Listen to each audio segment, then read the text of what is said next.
nos vamos a la mesa. Ya está con nosotros, la van a ver ahora, Angie Morán, que es presidenta de la cooperativa Tipeo de la industria del libro.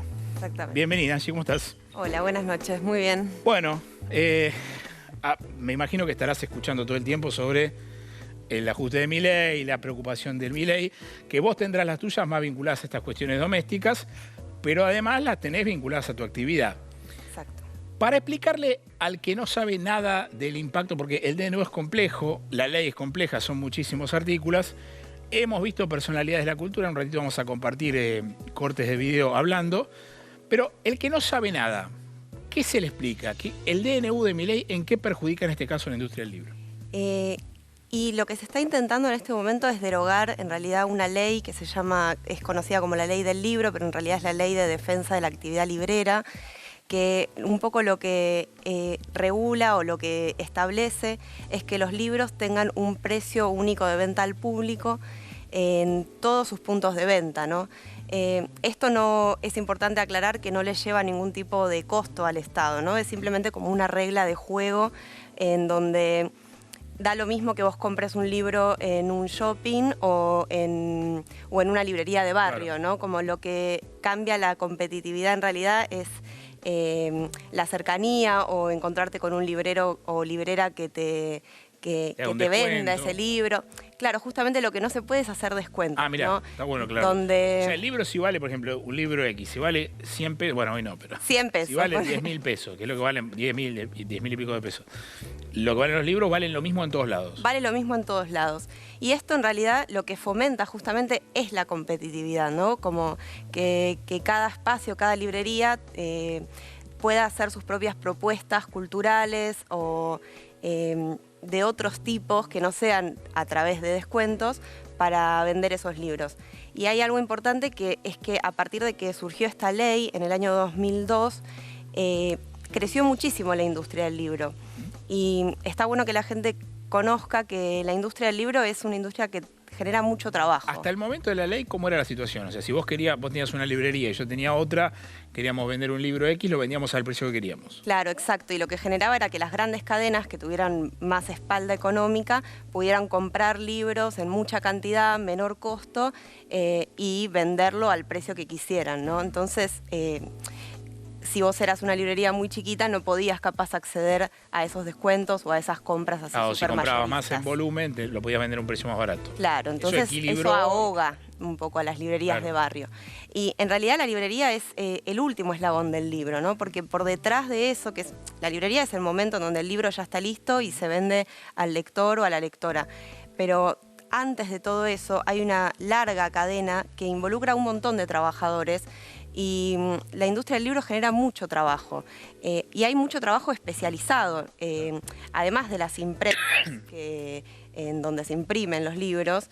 También están los correctores, traductores, ¿Y en qué afecta editores. El cambio que Milei propone concretamente? Lo que está proponiendo es que se derogue esa ley y afectaría en que se desregularía todo el sistema como está planteado en este momento. Cada librería o cada espacio podría poner el precio que quiera y bueno, podría pasar esto, ¿no? Que grandes cadenas, que empiezas a encontrar libros en supermercados mucho más baratos y que la gente deje de comprar en las pequeñas librerías de barrio. Lo primero que pasaría sería que todas esas pequeñas librerías empezarían a caer. De hecho, esto ya pasó. En Inglaterra había una ley similar a la ley del libro que tenemos en Argentina y cuando la sacaron, 2 de cada 3 librerías pequeñas dejaron de existir. Entonces es algo que ya tenemos antecedentes de que puede pasar. Y otros países que también tienen leyes de libro que protegen tienen un montón de diversidad, al igual que hay acá en Argentina, ¿no? Si sabés internacionalmente, ¿qué diferencias tienen esas leyes con la que se aplica acá? O si protegen otras cosas distintas. No, como algunos países no tienen directamente leyes. La ley que tenemos acá es súper especial y de hecho Ahora, esa ley, digamos, esta ley que vos mencionás, es casi el corazón del surgimiento de editoriales independientes también. Exactamente, sí. Un poco a partir del 2002, cuando salió la Ley de Defensa de la Actividad Librera, fue cuando se empezaron a multiplicar la cantidad de editoriales independientes que existen y toda la oferta que existe.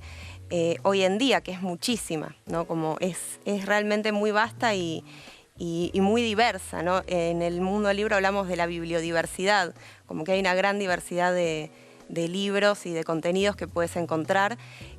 Aparte, el DNU también afecta a lo que es la actividad universitaria o científica, que también es parte muy importante de la producción rica que tenemos en la industria del libro, ¿no? Porque de ahí surgen también los lectores, el público y los contenidos que se van difundiendo. Ahora vamos a seguir charlando, pero quiero ver el corte que tenemos de Santiago Mitre. Yo hablaba de personajes reconocidos. Santiago Mitre es el director de Entre tantas películas, 1985, que es la película argentina que se estrenó el año pasado, que iba a competir por los Oscars, finalmente, bueno, compitió por los Oscars, perdió con una película alemana. Vamos a ver lo que decía Santiago Mitre, por favor. Hablo en representación de la Ley de Cine y de toda la comunidad cinematográfica. Soy guionista y director de Argentina 1985, una película que hace casi un año hoy fue ganadora del premio Golden Globe a la mejor película internacional y también estuvo nominada al Oscar en la misma categoría. Y digo esto para señalar que durante todo el recorrido que implicó promocionar esta película pude ver la admiración que genera nuestra cinematografía y agrego nuestro país en el mundo. Es, y no voy a ser modesto, una de las cinematografías más respetadas del mundo. Todos aquí admiramos a Ricardo Darín, pero no sé si todos saben que Ricardo Darín es admirado en todo el mundo, y eso es porque nuestro cine se exporta. ¿Existirían las películas de Darín, de Morán, de Suar, de Roth, de la Serna y de tantos otros si no hubiese existido una ley de cine que propulsó y sostuvo una cinematografía a lo largo del tiempo? No. Eso que viví yo el año pasado, seguramente lo vivió Damián Cifrón con su película Relatos Salvajes, que fue un éxito nacional e internacional enorme, con público y premio por todos lados. Y algunos años Juan José Campanella con El secreto de sus ojos, que llegó a ganar el Oscar, cuya admirable productora Vanessa Ragón está acá conmigo, o La historia oficial, o Camila de María Luisa Bemberg, un poco antes, y hay más. No sé si lo sabían, pero Argentina es el país que más nominaciones al Oscar tiene en la región. ¿Por qué sucede eso? Porque hay una ley de cine que sostiene y fomenta la existencia de un cine argentino. Las películas argentinas se exportan a todo el mundo, son reconocidas en todo el mundo, generan divisas, trabajo de calidad y valor agregado, le dan visibilidad a nuestro país, generan admiración. ¿Por qué queremos destruir eso? ¿Para qué? Y no solo las grandes películas con grandes estrellas, sino un sinfín de películas pequeñas hechas con presupuestos muy acotados que sostienen ese prestigio. Este año, sin ir más lejos, la película Trenkelauken, dirigida por Laura Chitarella, fue elegida como la mejor película del mundo de 2023 por la más prestigiosa revista de cine de Francia. Y puedo seguir enumerando casos porque hay muchísimos. Los últimos 30 años han sido, fuera de cualquier duda, los mejores del cine argentino en toda su historia. La primera vez que el cine argentino ocupó un lugar importante y sostenido a nivel internacional. Y esto es indisociable de una política de producción cuyo eje fue un organismo autárquico, ajeno a los caprichos del poder político de turno, y cuyo presupuesto, pese a las insistentes falsedades que se dicen, no está relacionado con el presupuesto nacional, se autoabastece. El cine no pide plata, pide que se mantenga la ley que le permite seguir autofinanciándose. Bueno, ahí lo veíamos a Santiago Mitre, que para el que no está atento al debate de comisiones, no habla rápido porque se le antoja, sino porque tienen 4 minutos las exposiciones que se dan en los plenarios de comisión, y ahí Santiago Mitre, Angie asiente con la cabeza, ahora vamos a seguir charlando con ella, pero quiero sumar a este debate sobre la ley ómnibus y la cuestión cultural a Feda Baeza, que es directora del Palais de Glass. Feda expuso hace unos días en Diputados. ¿Cómo estás? Bienvenida, buenas noches. Hola, muy bien. Es un placer para mí hablar con ustedes. Igualmente, igualmente. Bueno, acá tenemos a Angie Morán. Disculpen, sí. Una cosa. ¿Sí? Yo renuncié a la dirección del Palais de Glass, Ajá. entonces en realidad exdirectora. Bueno, exdirectora del Palais de Glass. ¿Estamos? ¿Está bien ahí? Perfecto. Sí, está perfecto. Bueno. Porque sabía cómo eran las iniciativas de este nuevo gobierno. Bien, bueno, Feda, acá con Angie Morán, de la industria del libro, estábamos charlando sobre el impacto que tiene, obviamente, en ese sector, pero me interesa tu visión, digamos, porque además uno dice Palais de Glass, que ahora entiendo que está en reparación, ¿no? Exacto. Bueno, claro. Muchas gracias por preguntarlo. Es decir, nosotros hace 1 año y medio ya logramos finalmente poder sobrellevar la dura situación en la que había quedado el edificio a partir de su cierre. Ahí frente a la Facultad de Derecho, sí. Exacto. durante la gestión de Mauricio Macri. Bueno, afortunadamente hace un año y medio ese proceso licitatorio se pudo resolver, la obra sigue en curso y he visto por las redes que la actual gestión tiene idea de continuar con esa obra. Bueno, bien, entonces. Sí, en ese sentido sí. Bueno, a ver, metámonos con el tema de la ley. ¿Qué impacto Sí. para el sector del arte? Y el impacto es muy lesivo, es decir, bueno, por un lado, en relación a las declaraciones que ustedes ya mostraron de Santiago Mitre, Sí. es un poco la misma problemática, es decir, tanto lo que pasa por el Fondo Nacional de las Artes, para el Instituto Nacional del Teatro, o para el Instituto Nacional de la Música. Esos son 3 organismos autárquicos, 3 organismos que además lo que constituyen es continuidad de las políticas, ¿no? Es decir, uno de los grandes problemas que nosotros tenemos a nivel país y que también afecta muy fuertemente al sector de la cultura es la discontinuidad entre las gestiones. El Fondo Nacional de las Artes tiene 65 años, el INT tiene 25 años, el INAMU tiene 15 años de existencia, es decir, son organismos autárquicos que lo que esto significa es que están bajo la órbita de la SIGEN, es decir, de la Sindicatura General de la Nación. Bueno, ahí Santiago Mitre, perdóname que te interrumpa, ahí Santiago Mitre dice, nosotros no pedimos plata, dice Santiago Mitre. Exacto.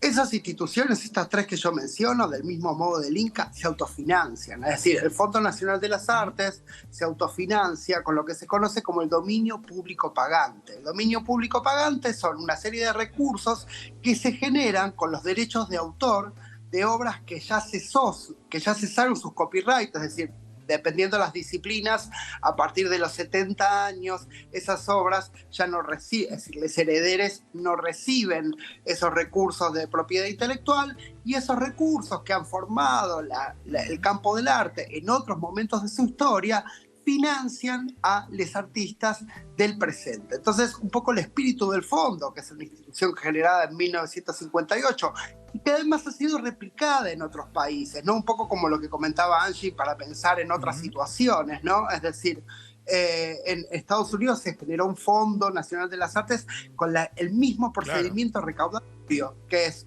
aprovechar, digamos, esos recursos que el campo del arte produce y reinvertirlos en el propio campo artístico. Lo mismo sucede con el INT. El INT obtiene sus recursos por el 10% del ENACOM, que es el Ente Nacional de Comunicaciones, que básicamente es la entidad que cobra a las empresas licenciatarias de los medios de comunicación, es decir, a los grandes medios, y lo mismo el INAMU, que recoge 2% de eso, más también un porcentaje de la Lotería Nacional. Claro. Es interesante para entender un poco, ¿no? Es decir, el ENACOM lo que hace es también, de algún modo, recuperar la inversión que el Estado ha hecho, ¿no? Es decir, sí, claro. Internet, las telecomunicaciones, la radiofonía, todo eso es imposible si no hubo inicialmente una inversión estatal que les hace posibles, y además... Sí, si me permitís, quiero compartir con ambas lo que decía Lucrecia Martel, muy reconocida directora de cine argentino, que habla precisamente de esto que señalaba Angie y lo que señalabas vos. Lo compartimos. Respecto de los cambios que propone la ley Ómnibus, quisiera decirles que me da la impresión que no se han puesto en contacto con el sector o que han sido escritas por personas con muchos prejuicios acerca de nuestra industria. No sé si es por falta de tiempo, por ignorancia, pero me parece que todavía estamos a tiempo de remediar esto, por lo menos.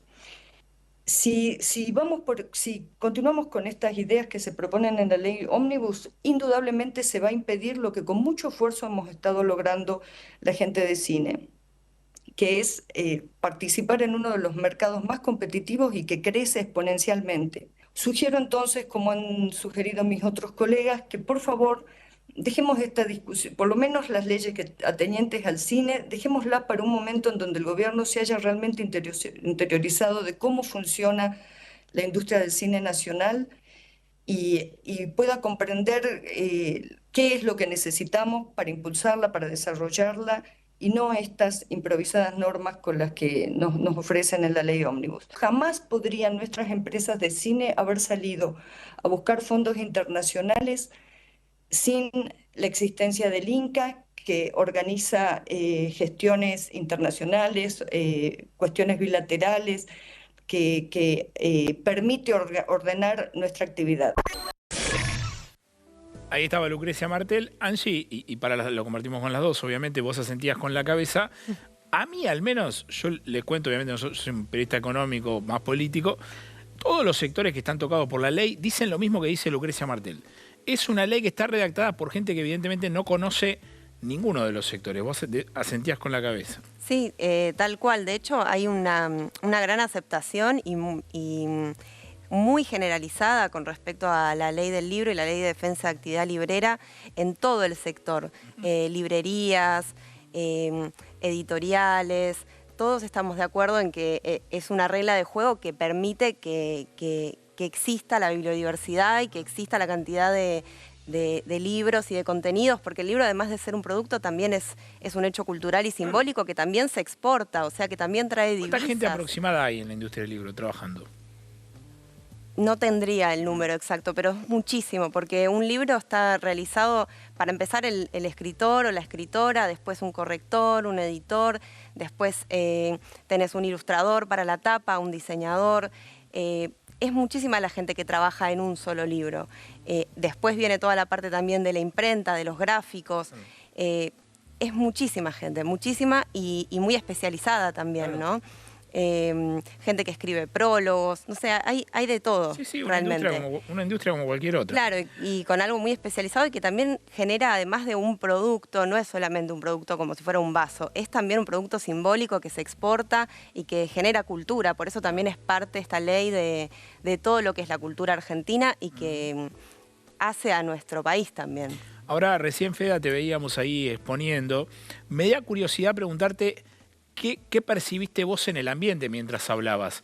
Porque la verdad que nosotros vemos las alocuciones que hay, digamos, y algunas participaciones, y uno dice, bueno, escucha lo que dice, no escucha qué clima hay, digamos. ¿Vos te sentiste ahí cobijada, digamos, comprendida en lo que vos decías? ¿Sentiste que había rechazo, adhesión o qué?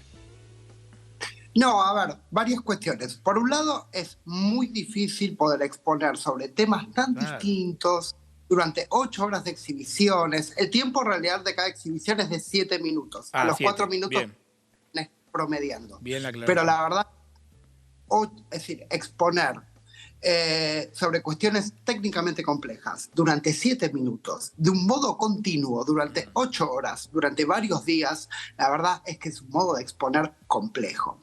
Igual yo, si bien entiendo lo que dice Angie para su sector específico, también tengo que decir que concuerdo de un modo parcial con Lucrecia Martel, que obviamente es respetadísima, en el sentido de que para mí no hay... Es verdad que no se convocó a ningún sector a la mesa de diálogo, es decir, esta ley llegó sin que nadie del campo artístico haya sido convocado, o sea, esto es central y es real, pero hay un par de matices al respecto. A ver. Por un lado, es decir, sacar estos espacios de financiamiento de instituciones autárquicas, es decir, de lugares que tienen directorios con formaciones heterogéneas e idóneas, que tienen que responder las auditorías, es trasladar estos fondos que no van a ser disueltos, es decir, el dominio público pagante no va a ser disuelto, el 10% del ENACOM o el 2% del ENACOM que van al INTEGU y al INAMU o lo que aporta la Lotería Nacional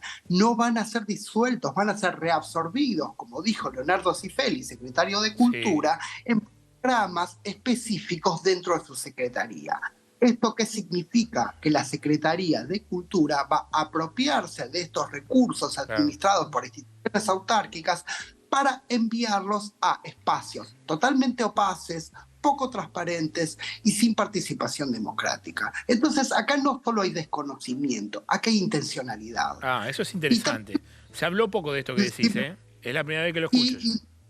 Y voy a decir algo un poco más duro en el caso del Fondo Nacional de Artes, que la verdad que es muy triste tener que señalar esta circunstancia, pero Federico Sturzenegger, sindicado como una de las personas autoras, muchas otras, de estos paquetes legislativos, en el diario Perfil publicó durante diciembre una nota que se llama El Rey está desnudo, en el que señaló un montón también de inexactitudes y mala prensa en relación a cómo se financia el Fondo Nacional, cómo se financia el INT, totalmente desinformadas, totalmente además contrarias a personas, por ejemplo, Pablo Avelluto. Es decir, Pablo Avelluto es alguien que está en tipo de mi pensamiento, pero concuerda con nosotros en el que todas estas medidas de recorte y de cierre de instituciones son totalmente lesivas. Pablo Avelluto, para el que no sabe, fue ministro de Macri, editor, obviamente una editorial muy conocida, y actualmente es muy crítico de la gestión de Milei.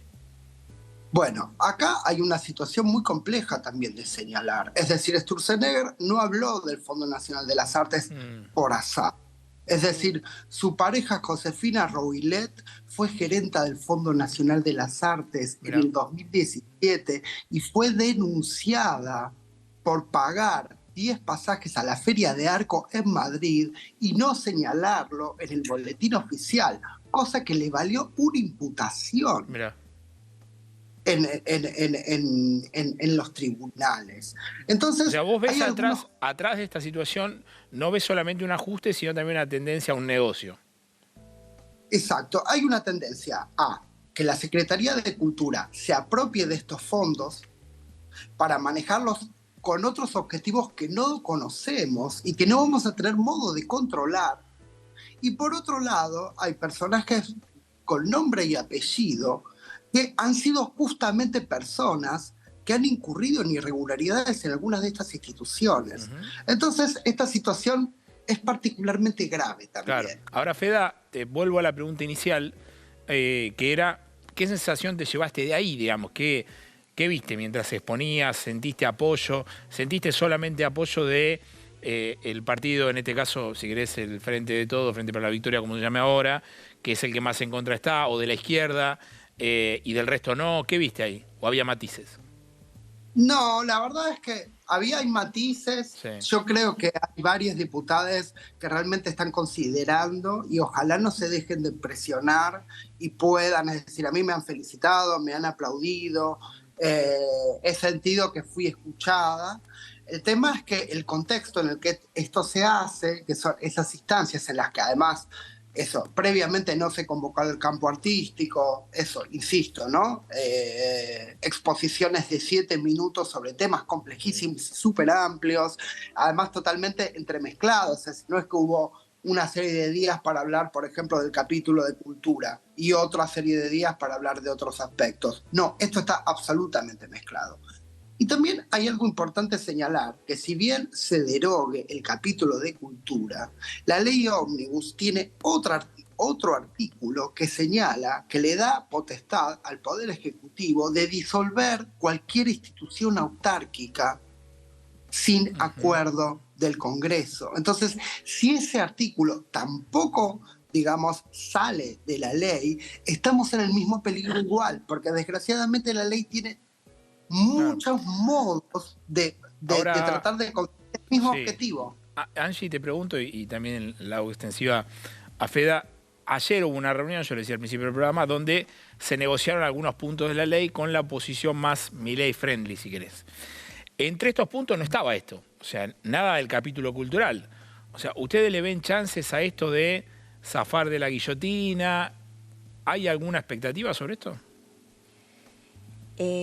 La verdad que no sabría decirte, o sea, estamos tratando de presionar y generar, un poco informar, ¿no? Porque también mucha gente capaz no sabe mucho cómo funciona, creen que capaz los libros van a estar más baratos, y en realidad es todo lo contrario, ¿no? Lo que se pretende es justamente concentrar y que el arte y la cultura sean un bien de lujo, que sea para unos pocos, que lo puedan hacer unos pocos, y lo que tenemos hoy en día en Argentina es una democratización del arte, de la cultura, de los libros, un acceso en el cual cualquiera puede publicar su libro de poesía o su investigación y puede expresarse de alguna forma, puede acceder a otras voces.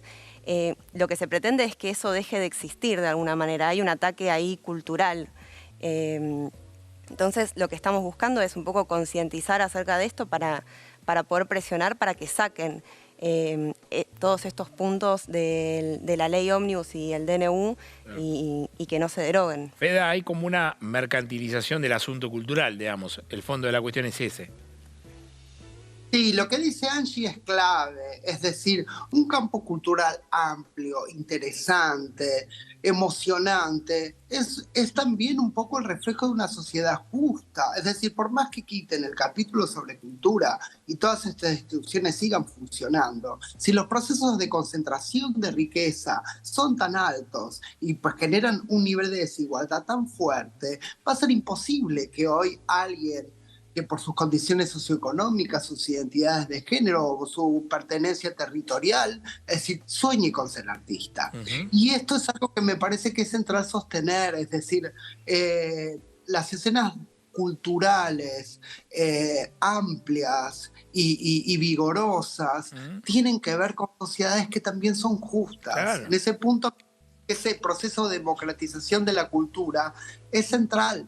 Es decir, este capítulo es muy importante y tenemos que luchar, y yo creo que tenemos chances de que finalmente pase. Sí, Pero es interesante la producción ha trabajado para hacer una mesa completa. Vamos a sumar a este debate, más que debate, cuestión informativa de fondo de algo de lo que se habla poco en la televisión argentina, a Cristina Idiarte. Cristina es ex secretaria general del integrante de la comunidad teatral, Instituto Nacional de Teatral de Salta. ¿Se dice así, Cristina? ¿Cómo estás? Buenas noches. Si no, corregime. Hola, ¿qué tal? Buenas noches. En realidad yo fui ex secretaria general del Instituto Nacional de Teatro. Ahí está, ahí está. Cristina, aquí estamos con dos representantes, una de la actividad artística, la otra de la industria librera, charlando del impacto del DNU. En el teatro, ¿qué pasa? ¿Cómo lo viste vos? ¿Qué impacto evaluás? ¿Qué es lo negativo que ves? Mira, me parece que básicamente la estaba escuchando a Fede atentamente, coincido 100% con su pensamiento. Me parece que es imposible hoy por hoy pensar en una sociedad justa con todas estas desigualdades que se plantean y que se quieren validar a través de esta ley Omnibus y el DNU, claramente. Pero además también hay un tema del que todavía no se ha hablado, que tiene que ver con la federalidad de toda la cultura en general, ¿no? ¿Cómo es eso? A ver, explícalo. Yo vivo en Salta, soy teatrista. Gracias al Instituto Nacional de Teatro pude, a través de un concurso público y de antecedentes, ingresar para representar a mi provincia como representante provincial, luego como representante regional y luego mis compañeros en un consejo de dirección completamente transparente y federal pudieron elegir a una secretaria general que vive a 1800 kilómetros de Cava. Me parece que eso es una discusión que hay que tener también. Me parece que hay muchas cosas que no se están planteando y que tampoco se están poniendo sobre la mesa. Claro. Tránsito durante estas 2-3 semanas, te diría, han sido hablar con todos los representantes y los legisladores nacionales y diputados nacionales. Te imaginas que en Salta Sí, claro. conocemos la gran parte de la sociedad y hemos intentado tener diálogos con todos y llevarles números, acercarles propuestas, y nos dimos con una sorpresa terrible, y es que nuestros representantes no conocen las leyes culturales. Mirá. No saben que existe una ley nacional de teatro, no saben que existe una ley nacional de cine y audiovisuales. Pero Cristina, No son los que entienden. tienen que votar la ley después. Claro, pero es que ese es el problema. Me parece que acá no se está discutiendo la cultura con términos claramente interesantes para el colectivo cultural. Y digo esto no solamente pensando en los trabajadores de la cultura, que somos un montón, sino en el fin último de todas estas leyes culturales. Digo, las leyes de la cultura, su último beneficiario es el ciudadano de a pie. Ese es el beneficiario final de todas las leyes culturales de nuestro país. Claro. No somos nosotros los artistas, somos un instrumento más que en este momento estamos reclamando derechos adquiridos, sostenidos, transparentizados, sostenidos a través de una soberanía cultural. Y hoy por hoy, el ciudadano de a pie, ese público que compra un ticket para entrar a una obra de teatro, tanto en Salta, en Jujuy, en Ushuaia, en cualquier lugar, es el que va a ser damnificado, ¿no? Quiero compartir, perdóname Cristina, quiero compartir con vos, con Feda y con Angie lo que decía hace unas horas con nuestros compañeros de Somos PM, Mauricio Ayub, que es un reconocido artista que labura mucho en la cuestión teatral, Él plantea algunos matices sobre el financiamiento que son discutibles, pero dice esto de la ley ómnibus. Lo compartimos y lo charlamos. La realidad de todos aquellos que quieren empezar una carrera, claro, y lo que significa en la vida de todos ellos el Instituto Nacional de Teatro. Pero fundamentalmente, y esto es lo que me gustaría esclarecer, como tantos otros puntos que ya han esclarecido otros, es que el Instituto Nacional de Teatro fundamentalmente favorece a las personas que viven en las distintas provincias, no a los teatristas, no a los actores, no a los músicos, no a los escenógrafos, simplemente porque el instituto les permite hacer sus obras o construir su teatrino o hacer reparaciones en los teatros, sino que beneficia a las personas que van al teatro, a las personas que disfrutan de los espectáculos callejeros al aire libre, de las personas que llevan a sus hijos a ver espectáculos infantiles, los que llevan a ver cine, los alumnos que van a las escuelas a ver los espectáculos que llevan los maestros para ilustrar determinadas materias, y sobre todo lo hacen sin el dinero de los ciudadanos. Esto se hace con fondos que no tienen nada que ver con algo que por una mirada rápida y que yo comprendo, se ha reproducido como si yo en este caso estuviera tratando de apoyar a estas instituciones que tienen tantos años buscando un beneficio personal. Está constatado que somos una de las 3 o 4 potencias culturales más grandes del mundo. Exactamente. Somos el país con mayor cantidad de estudiantes de teatro del mundo. Lo que es importante saber es que esos subsidios que entrega el Instituto o el Fondo de las Artes son dineros absolutamente menores para que signifiquen algo. Una obra de teatro independiente se debería hacer con 10 veces más que el dinero que otorga el Instituto Nacional de Teatro. Bueno, ahí abro con todas la cuestión de lo que plantea Dayub. Dayub dice, bueno, quizás hay cosas para corregir, pero sobre lo que venimos charlando da la sensación de que le dieron a un carpintero para hacer una ley sobre el teatro, digamos. No tiene ni pie ni cabeza la situación, Cristina. Me parece que hay una... Opinen las que quieran, le dije Cristina porque está vinculado al teatro, pero métanse cuando... No, digo que este es el lugar donde también está bueno empezar a contar de qué se trata. El otro día buscando pequeñas informaciones y datos y demás, pudimos acceder al Observatorio Económico del Congreso de la Nación, que es el lugar donde todos los diputados tienen que acceder para poder saber, a ver, hay un problema con una ley, bueno, vamos al observatorio para ver cuánto gastan estas instituciones culturales, y nos dimos con la sorpresa que el Instituto Nacional de Teatro gasta, es decir, no gasta, es menos 0,0008%. Digo, ese es el valor. Claramente, y coincido con Fede en este sentido, no estamos hablando acá de un valor económico, estamos hablando de un vaciamiento cultural y de una inhibición de la reflexión sostenida y de un ataque y una destrucción a la soberanía cultural federal, íntegra y sostenida durante todo este tiempo. Lo digo con estas palabras porque claramente hay formas de poder entablar ciertos diálogos y claramente esta no es una forma. Lo hemos escuchado al secretario de Cultura, Cifeli, el otro día en la exposición en el Congreso, y la verdad que todos los que estábamos reunidos, la comunidad teatral se reunió en Salta para poder escuchar quién eran los referentes de cultura, todos nos miramos y dijimos, no tenemos interlocutor. Ahora, ¿ustedes conocen, y esto para las tres, gente de la cultura que esté a favor de esto? A ver, hay otros temas de discusión, por ejemplo, temas económicos, que algunos dicen una cosa, otros dicen otra. En este caso parece haber una adhesión casi total. Yo he visto personajes ultra reconocidos, decir lo mismo que están diciendo ustedes, ultra reconocidos para el gran público, quiero decir, que trabajan en la industria hace un montón de tiempo, que dicen lo mismo. Tal cual. Yo no conozco a nadie. Sí, no. Yo conozco la ley del libro también hay un gran apoyo casi unánime, diría, sí. ¿Feda?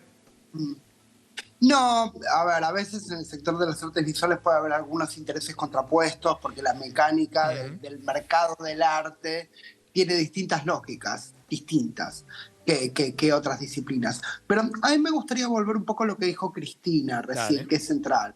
Tanto el INT, el Fondo Nacional y el INAMU tienen como prioridad la distribución territorial de sus fondos. Lo cual es central, porque los artistas de las provincias, pensemos en, además, lugares donde los apoyos, los recursos provinciales son muchísimos más escasos que la ciudad de Buenos Aires, donde no hay mercados del arte, donde tenés audiencias mucho más reducidas, sin los aportes de estas instituciones, quienes van a ser los más perjudicados de todo esto son justamente los artistas de las provincias. Es decir, muchas veces dicen, no, dejen al libre arbitrio del mercado el desarrollo de las artes. Bueno, hoy en extensas geografías de nuestro país, esto básicamente es imposible. Entonces, si este avance continúa, lo que se está perdiendo es el derecho a la ciudadanía y a la autorrepresentación artística de gran parte de nuestro país. Eso es algo que está muy en juego. Es decir, acá el problema de la federalización es central en este momento. Claro. Ahora, Angie, si no leí mal, mañana va a haber alguna acción de un grupo de editores, una feria. ¿Puedes contar algo de eso? Sí, mañana se va a estar realizando en la Plaza Congreso una feria, también en distintos puntos del país se están realizando distintas acciones, pero esto bueno va a ocurrir acá en Buenos Aires. Es una feria autoconvocada de editoriales y de librerías, va a haber algunas actividades también ahí en la Plaza Congreso y una asamblea de cara también al paro nacional del 24 de enero, el miércoles que viene, en donde se está buscando generar ahí una columna de cultura para mostrar esa unidad junto con los trabajadores en general también, porque algo que también decía Feda, como que todas estas medidas también afectan al salario, ¿no? Y al acceso a los bienes culturales en general.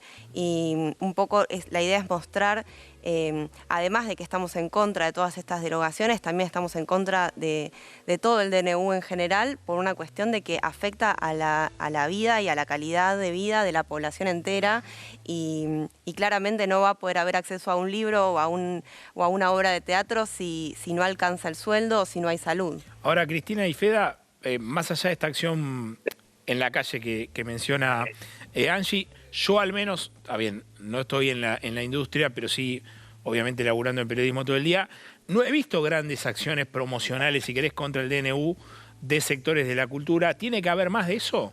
¿O hay y yo ni me enteré? Sí, hay. Lo que pasa es que las provincias también existimos. Y ahí es donde es muy importante lo que se está realizando en las provincias. Bien. En Salta en particular, todos los sectores de la cultura nos constituimos en una multisectorial de cultura. Ya participamos de una marcha el 10 de enero, nos sumamos al cacerolazo cultural, que fue la semana pasada, y mañana, sábado 20, en una plaza que queda atrás de la legislatura provincial, hacemos un festival multicultural abierto con entrada libre y gratuita, donde leemos los manifiestos de toda la cultura, que se llama ñaca. En Salta ñaca quiere decir no, nada, no te vamos a dar nada. Entonces la idea es ñaca al DNU, ñaca a la ley de ómnibus y sí a la ley nacional de teatro. Me parece que hay una movida muy grande, ¿eh? Lo que pasa es que tal vez... No, está bueno que lo digas. Yo desde la ignorancia de acá de Buenos Aires te lo pregunto, por eso digo.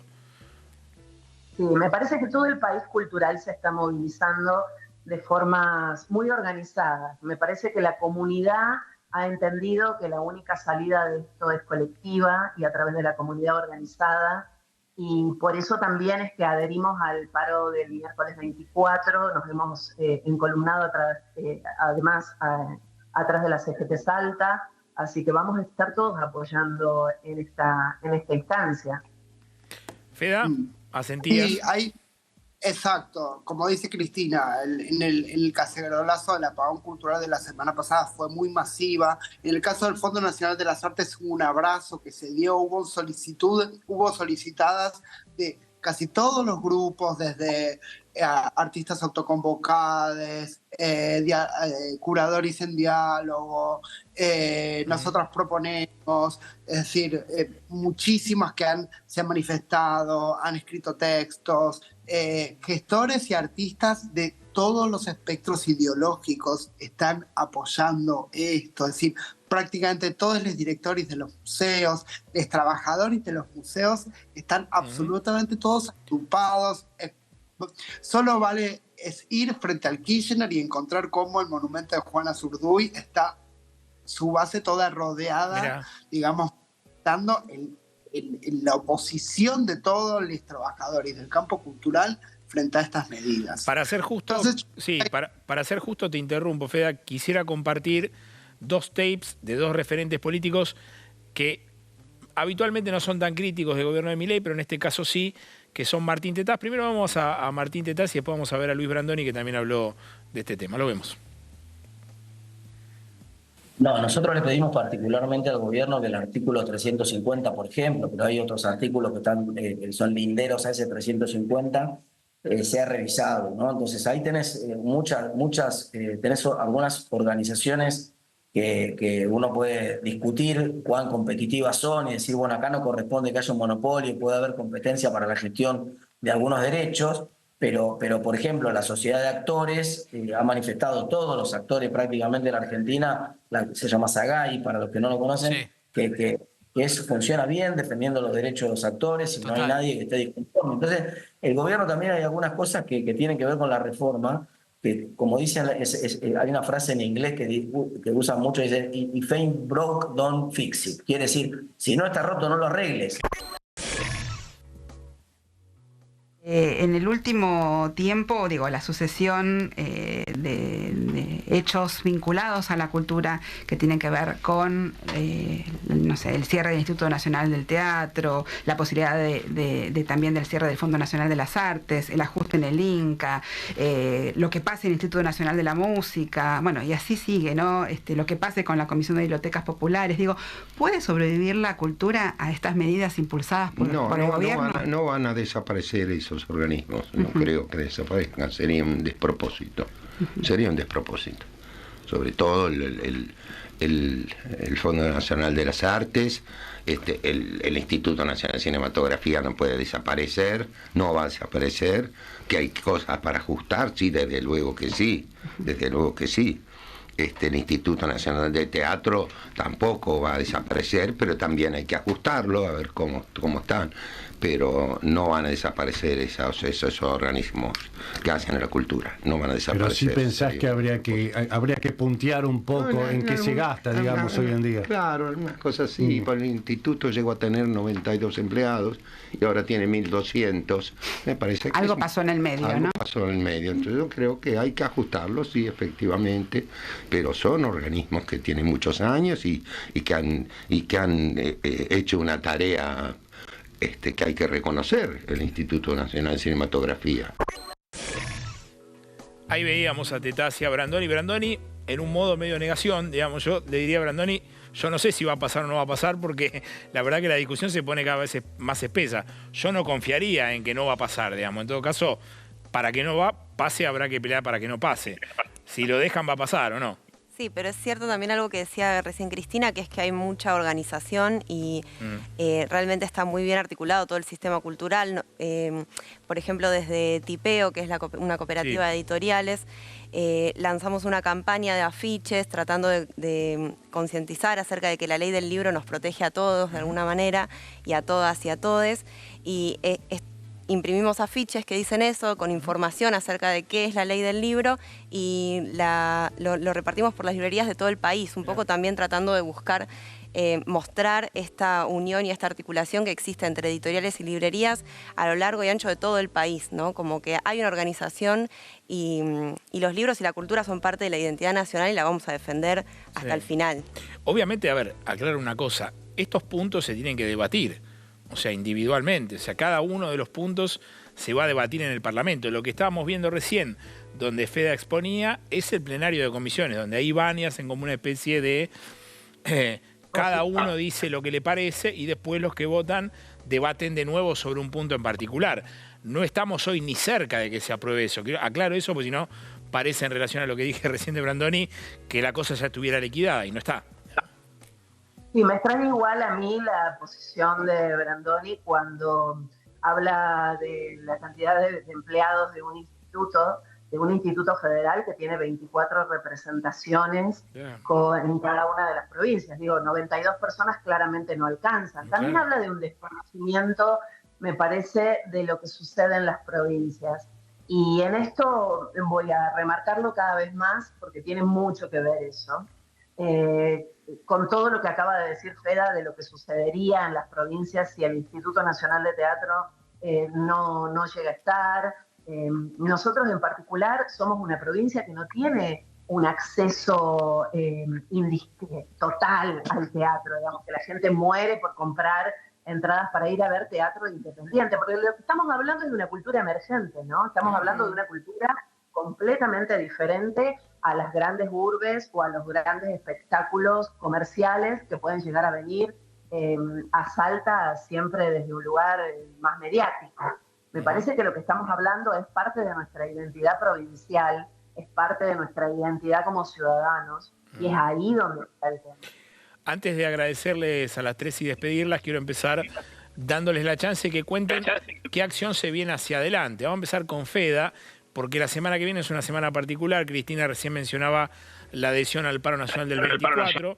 Feda, ¿hay alguna acción particular del sector cultural antes de que esto llegue al recinto? No, también lo mismo que señalaba Angie. El sector de las artes visuales en general va a movilizarse, muchos lo van a hacer desde enfrente del Centro Cultural Kirchner, como es tradición hacerlo, y va a haber muchos grupos más que lo van a hacer y que vamos a buscar encolumnarnos.